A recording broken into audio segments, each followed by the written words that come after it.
There's something haunting about old things, isn't there?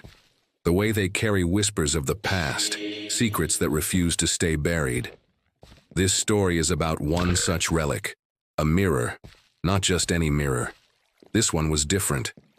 It was found in an antique shop in a small, forgotten town, tucked away in the corner, as if the shopkeeper didn't want anyone to notice it. The frame was ornate, carved from dark wood with intricate patterns that seemed almost alive when the light hit them just right. But what drew you in wasn't the frame, it was the glass. It didn't just reflect, it showed more. This is where our story begins, with Emily. Emily had always loved antiques. She said they had character. So when she stumbled upon that shop during a weekend trip, it felt like fate. The shopkeeper was reluctant to sell the mirror at first.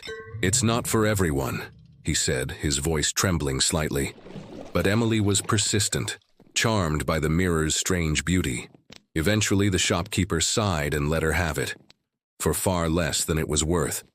As she loaded it into her car, she didn't notice the way he avoided looking directly at it. That night, Emily hung the mirror in her bedroom, and at first it was just a mirror. But things started changing after the first week. Emily began to notice small details that weren't quite right. When she stood in front of the mirror, she could swear her reflection moved a fraction of a second slower than she did. At first, she laughed it off.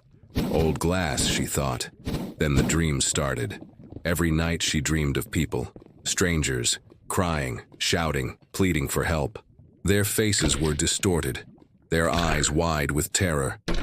And every time she woke, she'd find herself standing in front of the mirror, as if it had called her there.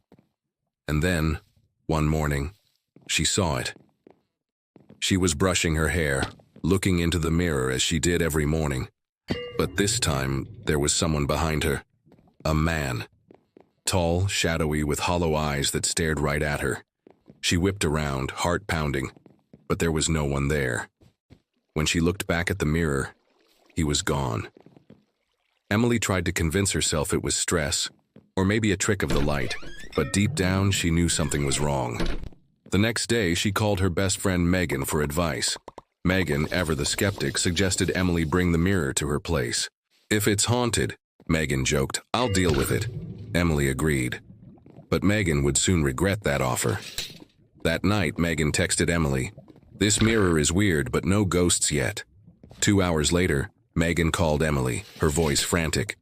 I think I saw something move inside the mirror." Emily raced to Megan's house. When she arrived, the house was dark. The front door was unlocked. She called out for Megan but got no response. As she walked through the house, she found it eerily quiet, except for a faint whispering sound. It led her to the living room, and there was the mirror, propped up against the wall. But Megan was nowhere to be found. Emily stepped closer, and her blood ran cold. In the mirror.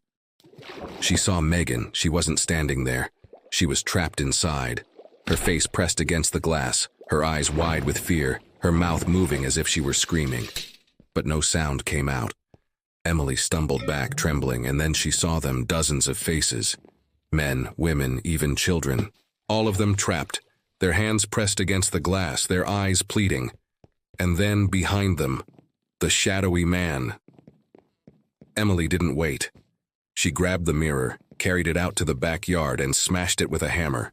The glass shattered into 1,000 pieces, and for a moment she thought it was over. But as the shards lay scattered on the ground, she realized the faces were still there, fragmented but staring up at her. And then she saw her own reflection, her face staring back at her, trapped in the largest shard of glass. Emily screamed, but it was too late.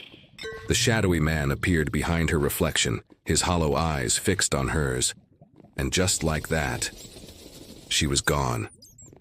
The next day, the mirror and all its pieces were gone. The shopkeeper claims he never sold a mirror like that, and as for Emily, she was never seen again.